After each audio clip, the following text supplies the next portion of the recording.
Hi friends, good morning. Please look at the next problem. Friends, problem is given in the description box. Please go through the problem first. Friends, say the number of students X and the number of benches Y. Friends, if 10 students sit on each bench, then the number of benches required is X by 10.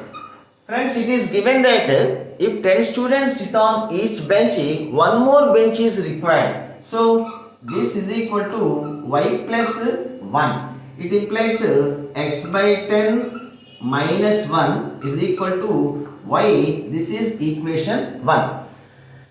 Friends, if 11 students sit on each bench, 8 students are left. That means the present number of benches can accommodate x minus 8 students. So if 11 students sit on each bench, 8 students left means the present number of benches can accommodate x minus 8 students only if 11 students sit on each bench.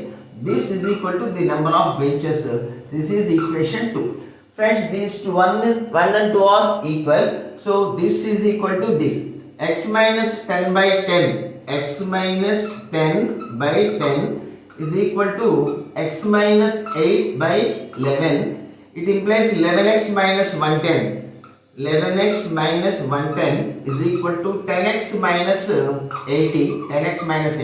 It implies x is equal to 30. So friends, the number of students is equal to 30. Now the number of benches 30 minus 8, 22 by 11, 2. So the number of benches 2, number of students 30. Thank you.